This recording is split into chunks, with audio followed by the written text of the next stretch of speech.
Hey, hello everyone. Thank you so much. Pleasure to see you guys back.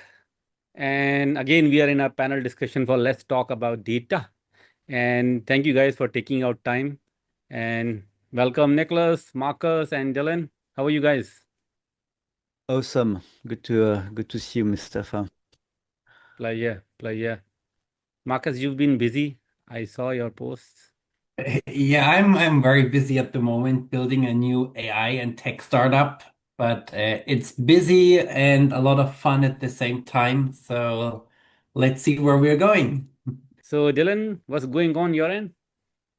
Not too much. Just starting off in September, and September is always a busy month in the consulting world. Everyone's back from holiday and after the summer and wanting to do things. So yeah, just getting ramped up, which is always fun. Awesome. So, our topic today is transparency, correct? So this is something I think Marcus and Dylan we discussed it long time back. Then I realized Nicholas is the one need to be there in this session. We cannot have it because without Nicholas. So Pressure. no pressure. So Nicholas, we start with you. So I want to take it from a comparative analysis angle as well. I want to bring observability and transparency together because from my point of view both are a little bit different. Transparency it at a higher level and observability at a very core level, where you go into the logs and you check pipelines XYZ. You want to comment something on it before we go to rest of the participants? Yeah. Yeah, I was thinking about it because I was not totally sure initially about what you have in mind behind transparency because it Mm, can mean a lot of different things yeah. at different levels. As a general statement, what do you want to achieve with transparency? Is it transparency about for trust? Is it transparency for cost reasons? Is it transparency for compliance reasons or for regulatory reasons? Is it for value reason? Something we discussed, Dylan, already a lot on the on the on value. So it's different drivers. I think that's interesting. So because at the end, if you have that, why you can go back to different ways or tools to do that across the value chain, on saying, for example, should you bring transparency to your business users to make sure that they build trust, that they actually adopt stuff, that they know how to discover, so there is you can build self-service on top of that. Sometimes if you talk to more your legal team, it will be more, I want transparency because I need to prove to the auditor that we have everything under control and so on.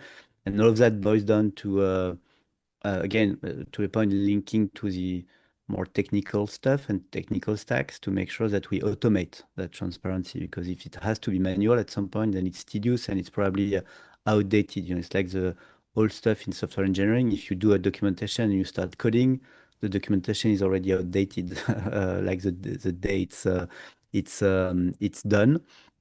So so yeah, maybe it's a bit broad introduction, but I think it's a good topic on many different directions, and of course that links to people, observability, and observability is one way to do that, because you can say I want Yeah. to make sure that I have transparency on my data quality, but also you can put infrastructure observability because I want to have transparency on my costs, or I want to have transparency on where data is hosted, and yeah.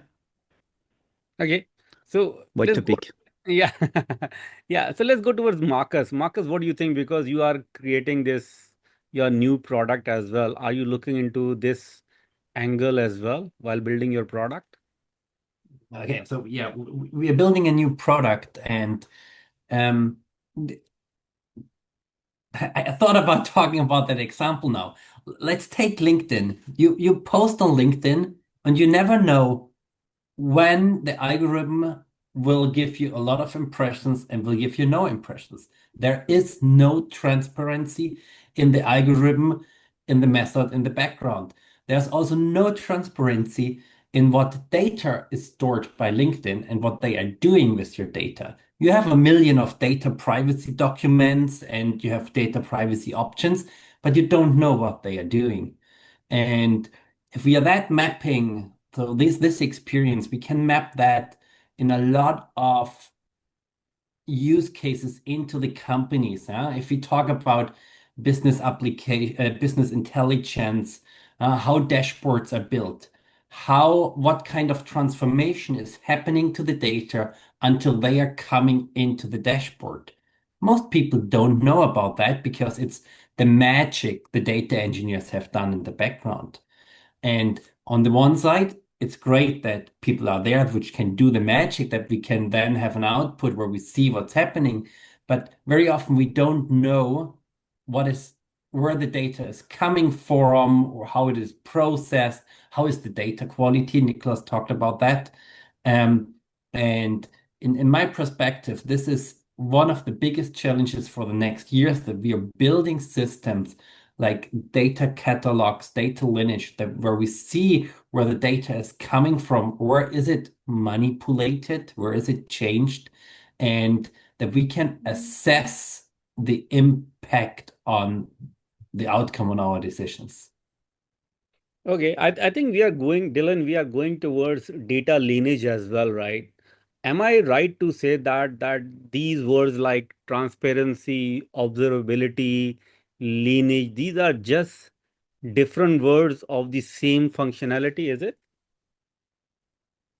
I think they're different things, but they're the same, different words leading to the same problem and pain point, right? And I think a whole industry in the data quality industry, I mean, Nick's from Data Galaxy slash his previous company of YOOI, identified a lot of this kind of stuff is how do you get your business stakeholders, the ones who are actually using the data, the consumers, to actually trust it.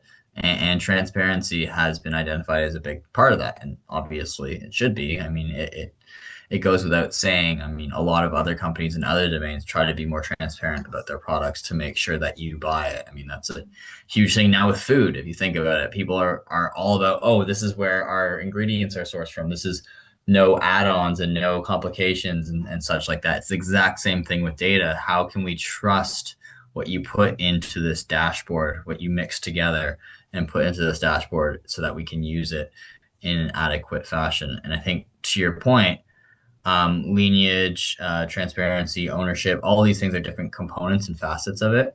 I mean, I find lineage, for example, to be a really helpful tool to kind of show what's happening behind the curtain. Because if you explain it or if you kind of show them like detailed tables, it's really hard. But if you build more of a conceptual data lineage, business stakeholders can see like, oh, okay, I get it. The customer data comes from this source and the sales data comes from this source, and they come together and produce this dashboard.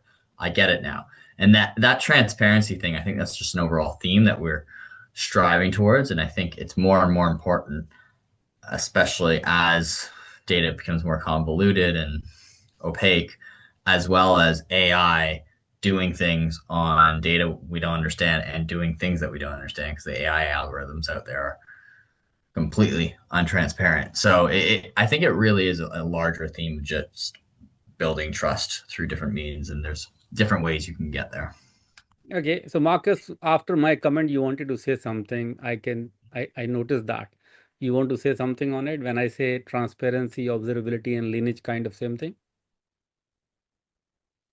Yeah, I got very critical on that over the last weeks because very often we try to put everything into that, or we tend to put everything into the same direction, that all is the underlying the same issues. But if you look into that in detail, the differences are very big, especially when we look onto different industries. And I think when we talk about transparency, and Nicolas started on that in the beginning very nicely, is this is very different. And for different industries, transparency can mean very, very different things. In some industries, there are some data which are in the hospitals, personal data, where we can't provide transparency to everyone. And at the same time, for some data in the financial sectors, there are just strict rules which are apply. And I think we should be really careful on putting it too general and really look at the different use cases. So I think you're going toward privacy as well, because not Yeah. every data can be exposed to everyone. So why I feel that we are going towards metadata, right? Because we have business metadata, we have technical metadata, we have operational metadata. So am I just for our audience, because this is getting confused for me as well, right? Are we saying that, because I just heard the word of catalog as well, right? Cataloging is also metadata, right? So are we going toward this direction, that when we talk about transparency and observability and lineage, everything is based on metadata, right? Not actual data. And are we, so as Nicolas started, there are different layers, right? And layers are also business metadata is very for business oriented. Technical is for people who is running pipelines, having lineage and operations. Metadata is something when you go into production, your pipelines are running, whether something is failing, blah blah blah, all those things. Are we combining this three kind of metadata with this transparency and observability? Um, Go Sorry ahead, if I've Markus. confused. Yeah. okay. Marcus, you want to take it up? Yeah, a short point on that. I think on that question, it makes also a little bit sense to look what has happened over the last 20 years. Hmm. In the last 15 years, 15 years ago, we had the data warehouses where only a selected group of people had access to it. The people who had access mostly had only access to some really clean tables, and they didn't have access to all the raw data. And then the generation of cloud and data lake came, and suddenly we put all data in a data lake and give everyone access. Hmm. Hmm. Uh, um, and from my perspective, I think we are now going a little bit trying to find the middle way. A lot of companies stop giving everyone access to every data in the data lake Hmm. because people can't use it. And yeah, that was my take on that. Yeah, Nicholas, yeah, please. Yeah, no, I was going kind of the same road. I think you and I like your example that Dylan before also is that if you, I mean, of course, you need metadata because metadata is already an abstraction of the actual data. And then the main problem we have in most organizations is sheer complexity of things. So that kind of ideal view of, if you see everything, if you access everything, you'll get there is not working. It didn't work with data lakes. It's not working with a catalog either. If you just inventory 40,000, 400,000 data sets, uh, who can use that and why? And so there is always a need for curation or abstraction levels and so on, because depending on who's looking at that, the answer to that question, the fallacy of transparency is not to see every single detail. It's a resolution problem. But there was an history like that. If you want to see an image and you look at each individual pixel individually, you don't see the image. And so sometimes you need a smaller resolution to look at that composition, because this is what makes sense for you in terms of where you go. So that's why you need either those layers or what I call sometimes different facets for different audience or different purpose. And so if you want to understand the lineage and you look at all the individuals, sometimes, and we had clients who do that, they want to move, for example, to current level lineage. And then when they do that, they don't see everything anymore because it's too complex and too detailed.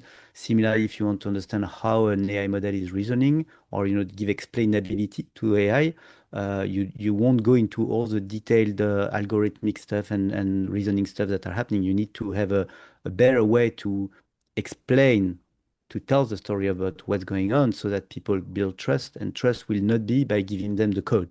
You could Hmm. say that you give transparency on the code, but is it going to help? Probably not, at least not most people. So I think that question of how do we build the right level of abstraction, which is both not biased and not wrong or not, which is in self-trustable, and still understand that to to give a view of traceability on things, you need to find the right level of resolution, basically, or facet of looking at things. Okay. Yeah, no, I'll just build on that because yeah, I love what you said there about curation, right? And transparency is only so good if it's meant for you. And in today's world, there's so much data out there that, you can't have transparency on everything. And that just flows into things like access management and data governance and Dylan, why Dylan, people need access to certain I have data. the same question. Let me throw that question. Perfect. It's actually, you started answering the same thing which I was about to ask. Okay, that's the advantage of talking to smart people, right? Okay.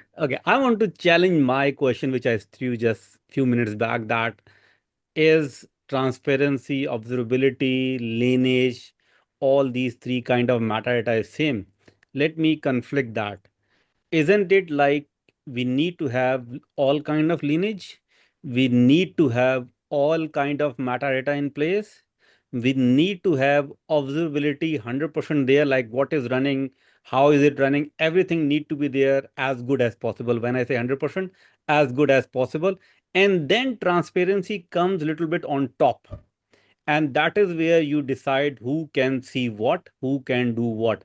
Yeah, Dylan, I think you are going in the same direction.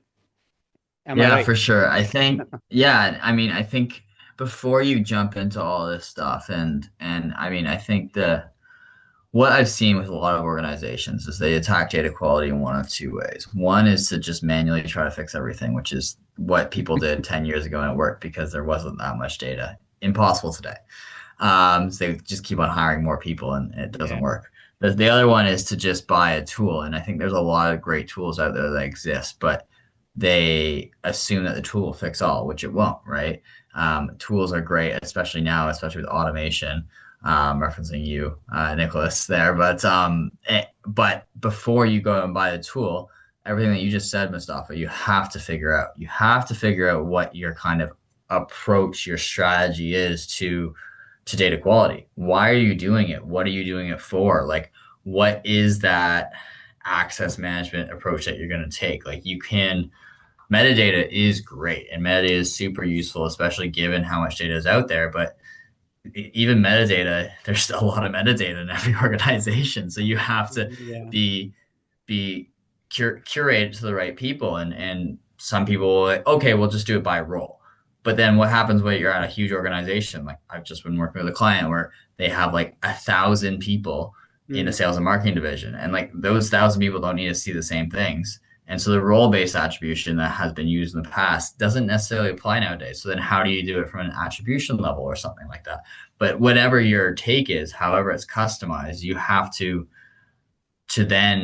figure out what works for the organization and why you're doing it and why you're doing it for different parts of the organization, and then you unlock the transparency, and that's kind of the process in it. But it just goes to show how, I mean, how these things kind of just grow in scope as you think about it. But if you are more targeted, if you do know why you're doing it, if you're curating in the right way, then you can make a lot of sense out of these things and scale that in that kind of with that model Yeah. and use those tools It, that are very helpful in automating the process. I, Yeah, Nicholas. I, no, I fully agree with what you said, Dylan, and I wanted to go into the same direction. When you said initially, Mustafa, that we need to have everything in place because then we'll have transparency, I think it's a fallacy. That is something I've been fighting a lot also, is that kind of dream that because we build everything from the bottom up, we'll get truth. No, it's the same stuff that happened with data, like saying, let's put all the data because then we can use them, or let's uh, um, build a data catalog and inventory everything and lineage everything because then we see stuff, and at the end everyone is lost with that. So I think it's really, really important that what you said, I think, Leland, that you need to start from the goal or you need to start from the use case, saying what do you want to achieve, because that's the only way where you can define um, that right level of, who you do it for, and you know how you're going to build transparency for them, or how you're going to build the right tools to discover, consume, govern, etc. So the fact that everything is done from a specific intent, or is the only way to ensure that you achieve that goal. Otherwise, it's kind of an illusion for me. You have a lot of stuff, and at the end, you're like, oh, it doesn't work. People don't come, and because it's costly, it's complex, it's unusable, and actually, it's not really transparent. So because you Absolutely. get Actually, I intentionally threw this question, which is this angle, which was centralized, question, right? An angle. So coming towards Marcus, right? And I'm going to challenge the my question again.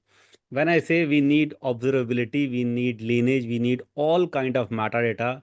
Now, my next question comes. We are going into agentic AI world where we are talking about small data products. So Nicholas and Dylan, you are absolutely right. We cannot have everything from bottom to up. Now, when we are going into small product, are we saying that yes, we need lineage, we need all kind of metadata, we need all kind of observability, but as much as which is required for each product. So we need tools which can generate this on the fly, which can be agentic AI agents. So you have source data and you start creating a product. Once you start creating a product, you pick up the relevant metadata, you create relevant lineage, you do a relevant observability for the pipeline which you have. And then you create this a product. So product will have a data and product will have a relevant metadata as well.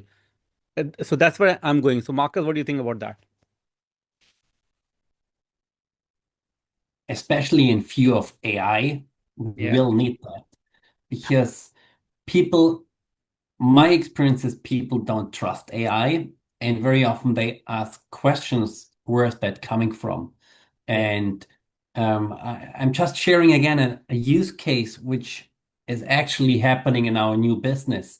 So we are building a new business network, and we have an AI agent which is can chatting with your business network. So people ask the AI agent, what was the post by Mustafa? And then the AI agent gives you a response. But you can also ask, what are the trending topics at the moment? Or what are people writing about in the data space? And we're getting to a point where the AI takes a lot of data and creates an output out of that. And then people come back to us and tell us, yeah, but how did the AI get to that? What are the posts, the people, the opinions behind that? And this is where I think that in the future, the challenge with all the AI world is lying, that we have to be able to provide transparency that people can understand how the AI is came to that output and got there. I'm not saying that this is easy because you can't tell everyone everything about that. But my example is always the assistant. Yeah, you have a management assistant.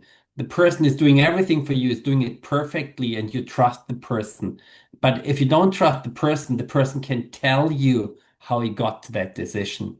And we have to get to that point that we can able to generate the transparency. I prefer to say generate the transparency because I don't think that we can give the transparency all the time in real time, for example, that there might be processes that we can generate the transparency and then give it to the human.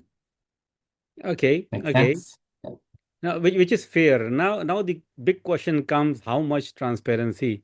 Where those requirements comes, and we all know that requirements normally start from the regulatory bodies, right? And when we talk about regulatory body, I feel that two kind of transparency requirements can come. One for regulatory, for regulatory, yes. Second for decision making, right? Because there are top management are sitting over there, they need to trust the data. So Dylan, where you normally start in your engagements, you look into regulatory side first, or you look into management requirement first for transparency? I think it depends on the business. Some businesses are very compliance heavy and very regulated. So you do kind of start with that. But what I find actually is the business requirements for those businesses already take those things into consideration. So if you start with the business requirements and how the business operates in the business model, you actually get a lot of that. And I think the main thing though is talking to the right stakeholders. I think when we talk about data quality, when we talk about data transparency, often we're a lot of companies only focus on the data teams, which is not the right move, right? And that's kind of, I mean, it's why data catalogs have had trouble getting uptake in a lot of organizations, right? You need to involve the business stakeholders. You need to involve the right stakeholders to make sure that it's done in the right way. Specifically to your question, I've done a few projects where we have talked to both the regulatory team as well as the business team and brought those two teams together and figured out, okay, like we know we want access to this data. This data is not accessible for the organization because it's highly regulated, but maybe we can pull like snippets of that. For a bank, that's very relevant. With GDPR and PII, we have to consider that. So how does that factor into the conversation? Okay. So bringing Nicole into this conversation, right? Again, reason being, my question is little bit different from now. Reason being, when you created your product, which was YOOI, I love that product, right? I think you created a few years back. At that time, federated was coming, it was not there.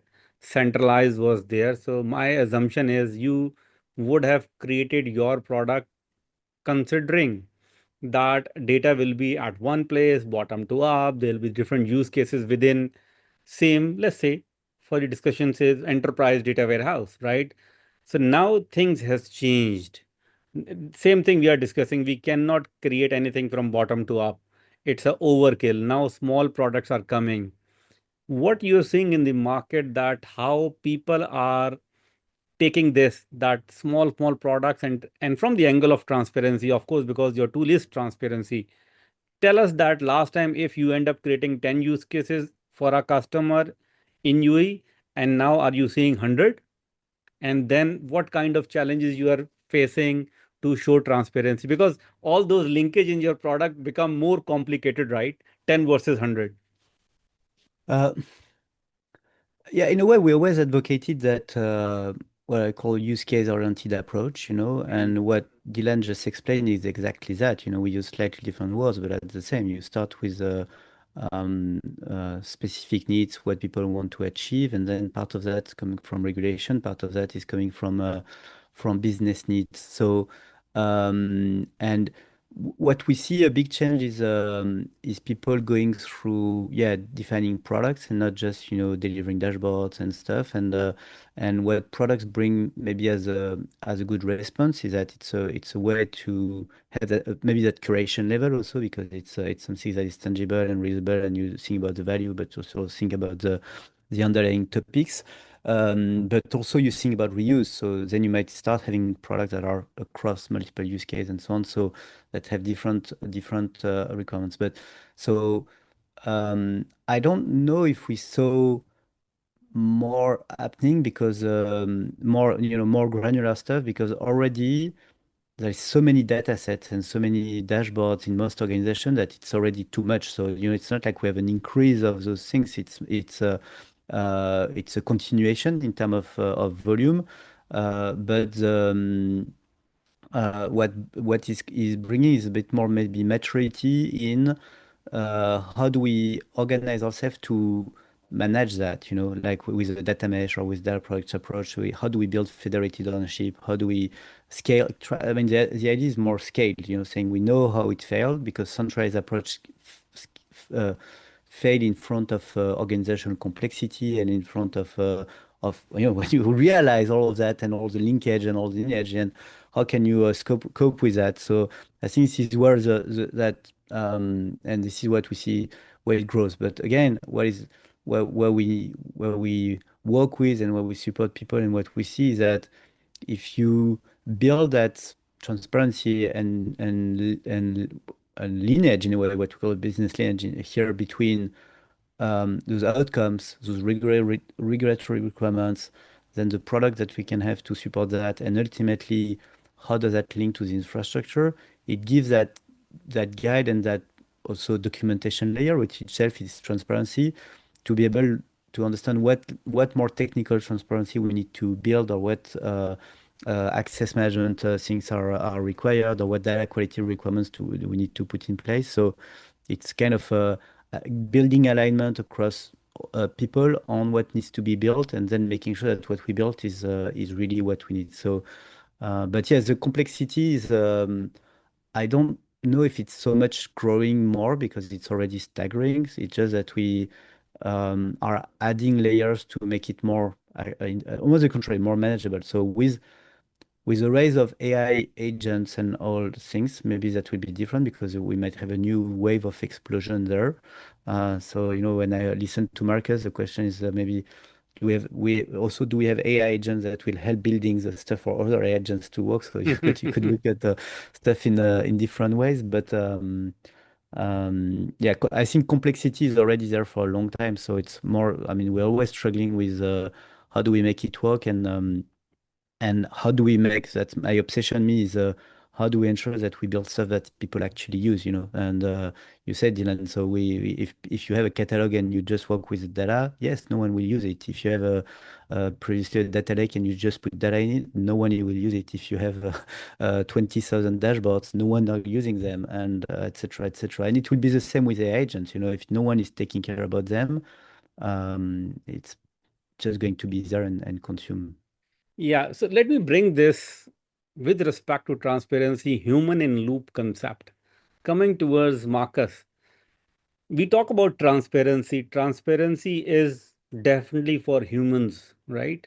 And transparency is not for machines, because agentic AI are the ones who are going to create all this thing for humans transparency, right? Because end of the day, decision need to be taken by humans. So when we talk about human in the loop, in this whole agentic AI process, right, there will be a, it'll take a goal, it'll execute, it'll plan, it'll review, and it'll come back, right? In this whole process, there has to be a human in loop. People are asking me how much human in loop is required, Marcus. So first of all, transparency is important for the AI agents as well. Hmm. Because in the future, we will have AI agents which handle much bigger tasks than we do today, and therefore they have to know what happened so far. And I had some weeks ago a very interesting webinar around coding agents. And very often, when you code, the coding agents forget what they have done 2 days ago, and then they rewrite something. And so that's for me one example that transparency will be very important for AI agents in the future as well. At the moment, because when we talked AI agent to AI agent communication, we have to build up trust, we have to share knowledge, and their transparency is important. Now, around when you brought in the humans and how much transparency we need, I don't have an answer on that, to be honest. No, I mean to say that when this whole loop of agentic AI runs, right, Yeah. there has to be different checkpoints where humans are checking whether this information is correct or not. Yes, in future, maybe in a decade from now, when agents are so mature, you hardly need human. But right now, you need human, right? Because people are taking initiatives. They want to go towards agentic AI, but the moment they want to go, this human in loop come into picture. They are asking me in different panels, places, that how much human in loop is required.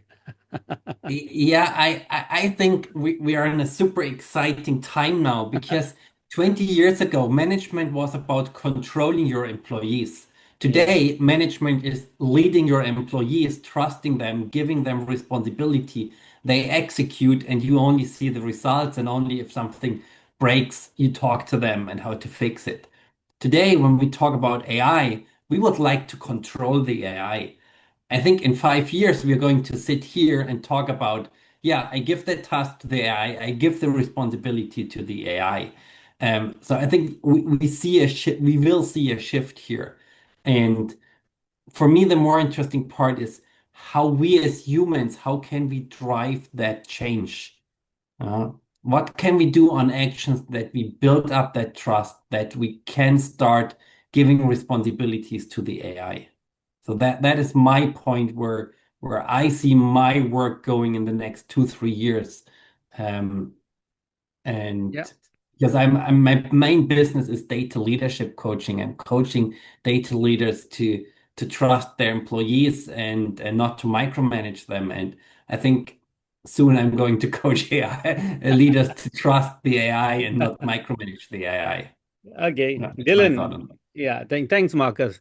Dylan, your take on it. How much human loop is required? Of course, as time passes, that percentage will come down.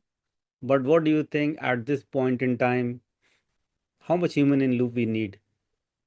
I mean, I think you still need quite a bit, especially in large organizations and legacy with legacy cultures and tech stacks, right? There's only so much that AI and tools can do, especially at this stage. Like in 5 years, it might change, but today, like, I mean, when you plug AI into a perfect tech stack, then it can probably do really amazing things and it probably doesn't need as much oversight.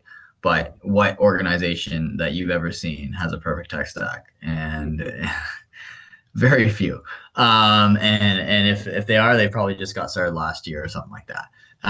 So I think especially for a lot of these large organizations, you need that oversight and you need that expertise, especially for legacy technologies.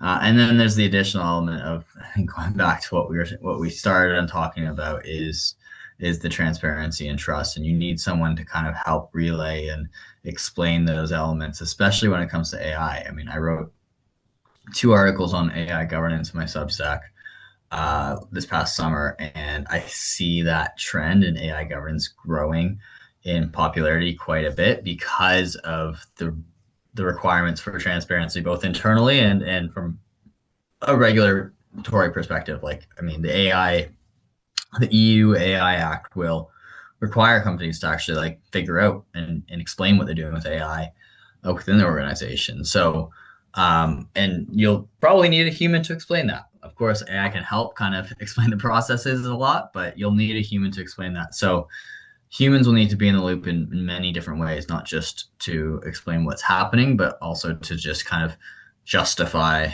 how it's built and create transparency and trust around those solutions.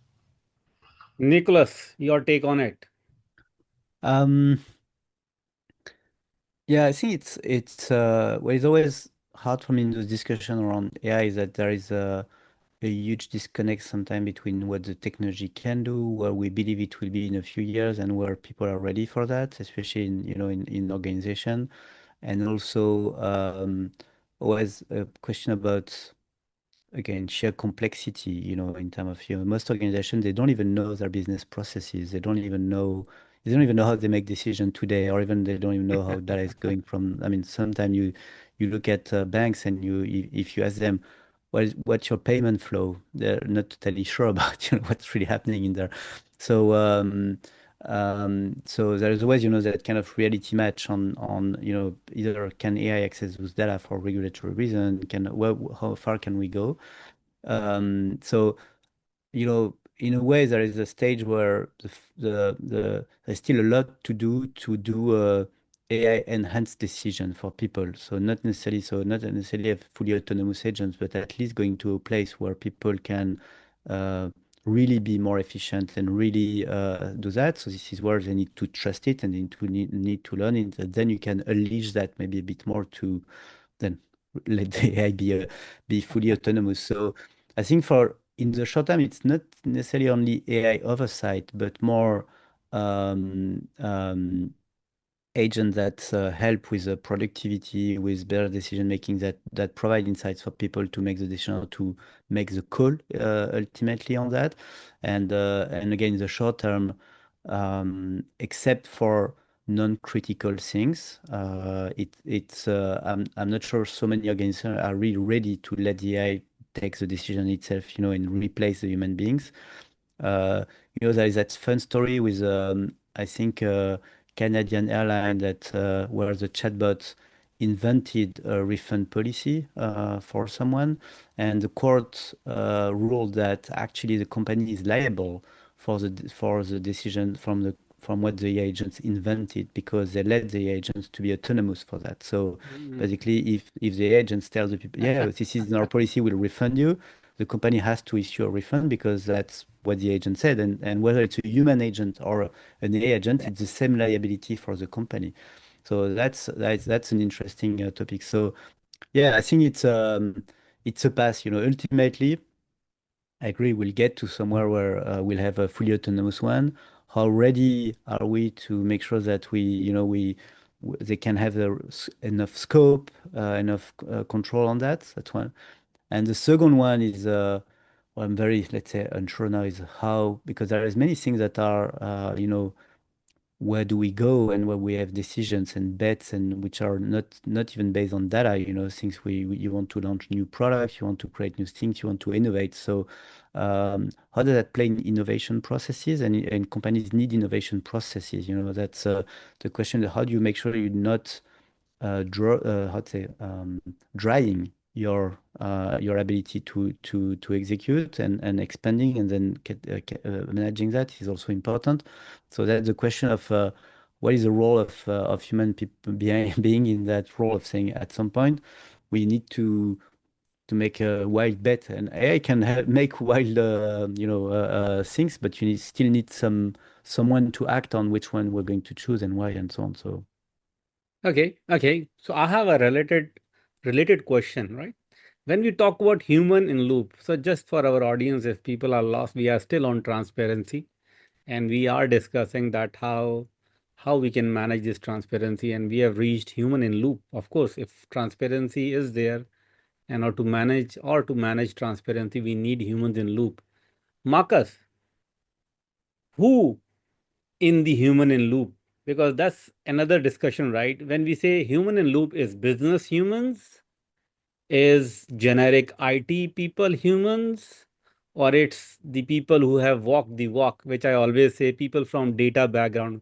Why I say that? When agents comes in, everything will be so automated that you need people there who knows what these agents are doing at back end.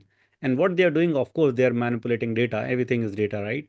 So which kind of human in loop we are talking about, or a combination of business and data people, what we are talking about?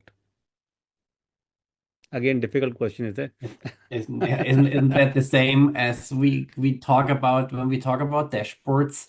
We have to bring the people on one table and talk to all of them. We have to bring the business use cases in there and not talk about the next best fancy technology and MCP server who can answer everything. No, we have to talk about the business use case, the business user, and try not to create the next gap. Okay, probably the next buzzword I can write on LinkedIn about the AI agent business gap. No, we have to bring the people together, and then we will be successful on that. So that's my take. Yeah, Dylan, question comes to you. Which combination of human in loop we are talking about? Because people will, right, when they ride onto it, they say, okay, we need human in loop. What are the RASI of human in loop? I mean, I think again, King Wise said before, today you need kind of all different parties. You need the people from the business, you need some of the technical stakeholders, you need some of the AI experts and data experts. I think organizations have tried to move over the past 4 or 5 years within the data world to having a data product manager do all those things and really understand all that stuff. Hmm. Who and most data product managers have evolved from project management people, but and hopefully their AI product manager can take that on and really understand that. The problem being is product managers are supposed to have experience with technology, data, and business, and really be able to kind of bridge those gaps. But it really is hard to find those individuals who understand all those things. So I mean, until that exists, until like people understand AI better than they do today, I think you'll still need to bring in people from all different departments and areas of business. Nicholas, your take on it. Um, yeah, I think I agree. I think it's uh, yeah, we're still very much in that change management topic and education topic and literacy topic. So um, yeah, in the short term, I don't think we'll avoid the ever-ending hard part of how do we how do we how do we drive change, and how do we and we always believe or hope change, I think in technology it's always fun because we every time we believe it's going to be quick, it's not, and sometimes some big wave come and are extremely fast, and when no one saw them coming, so so it's like I don't know if you know the quote like what predictions are hard, especially when they're about the future. So that's Yeah. but yeah. So I think it's all about those things about how do we build alignment across a lot of different people. How do we make sure that we So we need all um, kind of people. You are saying that we still need business people. We still need data people sitting over there, because when business says, "Hey, I am going to, as a human in loop, I'm going to take this decision or click yes or no, but I do not know where this yes and no has come from," right? That is where data people comes in and explain, "Hey, this is how the things travels." Now, next question comes. We stay with you, Nicholas. How much percentage we are talking about? Let's say 20, 50, 50, 20, 50, 30, 50, or 60 human, or 40 agent. Let's say first is human, second is, let's say in the ratio is agents. What percentage we are talking about? Because on paper it says 20/80, means 80/20 means 80, no, sorry, 20 humans, 80 agents. That's how people are talking about. Are we on the same page? in terms of Uh, in terms of how many decisions are taken by one and the other one. No, no. In the agentic AI whole process, human in loops, we are saying that 20% human in loop, 80% agents. That is, people are talking about. Are we at that stage now? Mm, I no, I don't think so. No, I don't think I don't think so at all. Um, I think there's probably areas where it's like that, where some companies or some processes, but in the vast majority of the organization, AI adoption is very nascent or very mature. Even chatbot adoption is not always very good. So, there's people who've been doing not necessarily Gen AI, but AI topics for a long, long time in the industry Yeah, and stuff. yeah. There is some areas where it's growing. So saying that 80% of what's going on in the organization is relying on AI agents today, I think it's vastly because it's not even data driven. So how would it be AI agents driven? So I think we're very far from that, not even probably at 20%. So it depends on if you take specific automated processes where you could be there. But if you take generally speaking, I think we're very, very far from there or very far in terms of maturity to So, getting so, there. so, so what you're saying is, as traditional documentation says, 20% human in loop, 80% agents. You are saying it is not even other way around. Even 20% agents are not possible as of now. Is that what you're saying? I don't know if it's I don't think it's even possible, but I don't think, yeah, organizations are ready for that in terms Yeah. in terms of skills, in terms of, again, in terms of clarity on processes, in terms of, if you take, I don't know, let's take a bank or an insurance. Hmm. How much, I mean, do they use AI somewhere? Yes, but how much do they have 20% of their decisions based on AI or automated based on AI? I don't believe so. But that is what agentic AI is promising, right? That, hey, Yeah, yeah. you So can for have specific 80% process, agency, right? on specific processes, definitely, it's probably the case, but it's again on specific processes that can be automated within the organization. We can't get there today, that's for sure. But They because you will cannot. choose process that are mature enough, things that are mature enough, and where you can control risk, etc. So you will do it. But org-wide, um, at least I've never met an organization that is, I mean, I'm not talking about a 10 people startup, but you can ask around the table. I know Dylan, for example, is working in consulting. How much of, I mean, there is a lot of saying on how much do we need consultants anymore because we could do that with the agents, but it's still in the job, for now. At least I hope for you, Dylan. Sorry. I'm I mean, optimistic. yeah, you think about it, you hear it all the time, but I haven't seen the translation yet into the business. Mm. And I think honestly, to build off of what you're saying is a lot of that AI first, AI forward perspective and delivery right now is coming through SaaS tools. So it's not coming through internally built AI Yeah, agents from yeah. organizations, minus a few organizations that have those capabilities in those teams.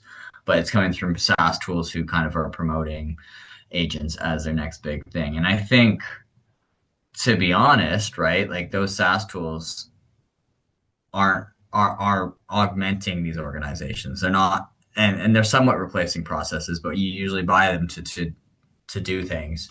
And I think they're also the agent aspect takes a while to implement, takes a while to get on board because people have to learn to use them and work with them to get value from them. So I think there's that additional hurdle, not to mention all the other things of building your own agents internally. Marcus, your take on it.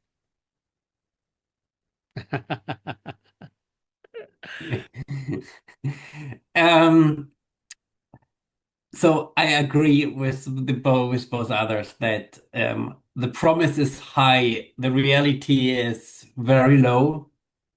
But again, looking in history, it took us more than 10 years that cloud got a really big topic and got into every company.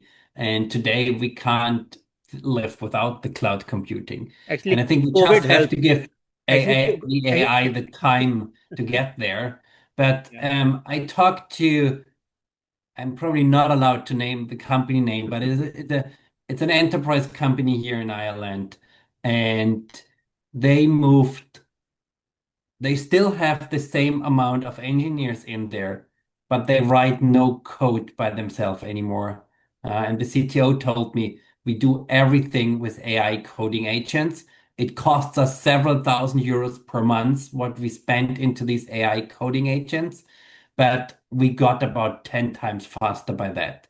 They also implemented measures for code quality and all of that. So they have built a lot of framework around that. But so that was one of the first enterprise level companies I talked to where I really heard about, hey, here the AI agents make a difference to our processes. They are not replacing the humans, but the work of the engineers changed massively. And this is now one example. And I think over the next 2, 3 years, we will see in much more areas these examples. And to be honest, I don't believe that they are going to replace Dylan, but the work of Dylan is going to change. He's going Increase. to do a different consulting work. And and then for me, the interesting part is where do we go? Is the world getting 10 times faster? Mm. Or are we going to use that time for other things, and make the world a better place? And this is the interesting part for me to see what can we do with all the automation, the AI agents, which help us to be more, yeah, I'd say better for that world. Yeah. Yeah, actually, I absolutely agree on that, and I am the advocate of that. That once agent AI comes in, it's not about it's going to replace you. It's going to change your JD only. Last time, if you were doing one job, now you will doing 10 jobs, maybe 10 tasks, not 10 jobs. So because we have so many things which we cannot do, we have just certain number of budget, and within budget we can hire only, for example, 100 people. Now within the same budget, we will be able to do 500 people job using 10 same 100 people. That's what I think. Nicholas, you want to say something? Because we have a No, time check of four, yeah. 5 minutes. Yeah, No, just I had a question for you. When do you think we can have AI agents to do those podcasts without you?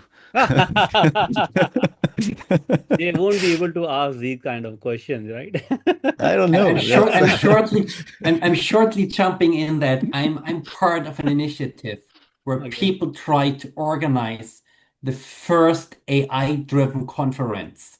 So a conference where humans are listening, but the speakers and the panels are only AI agents. So we're Actually, going I there. have a So I have a comment on it. You saw that podcast. Shall I cut this later on or not? Where this Bill Gates and Satya Nadella and another guy was sitting and they were interviewed by this chatbot. You saw that, right? It was no, I it. don't think so. I can clearly see it was fake, right?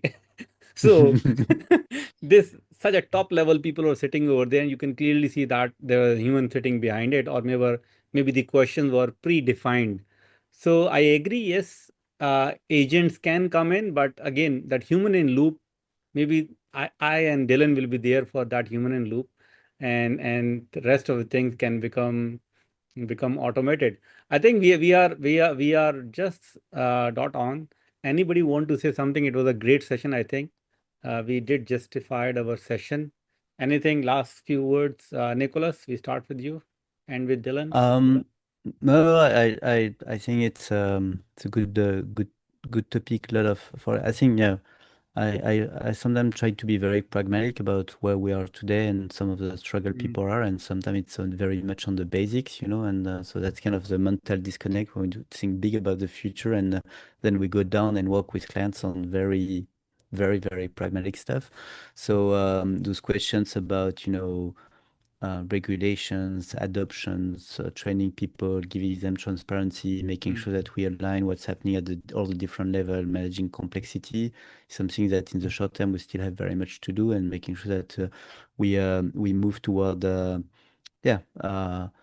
Improving the success and the adoption rate of data and AI within organization is very major, and we need to build transparency in the process. Like in our life, there is a need mm. for transparency because people want.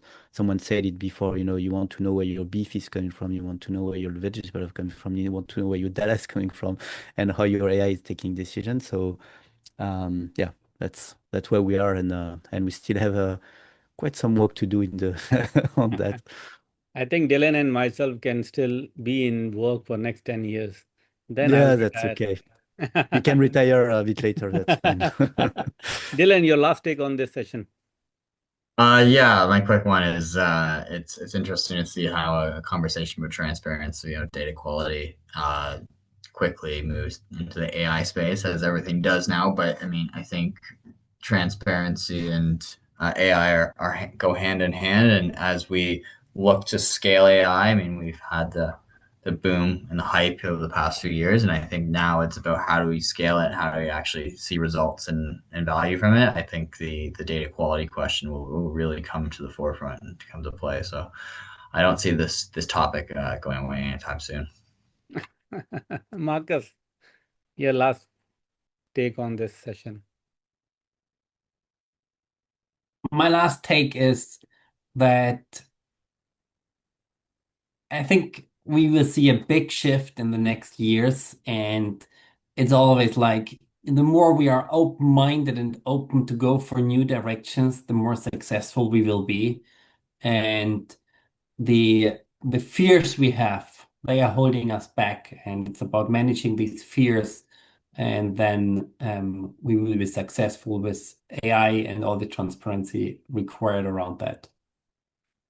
Awesome. Awesome. Thank you so much, Nicholas, Marcus, Dylan, for taking out time. It was great session. Always pleasure to meet you guys. See you guys maybe in a quarter time.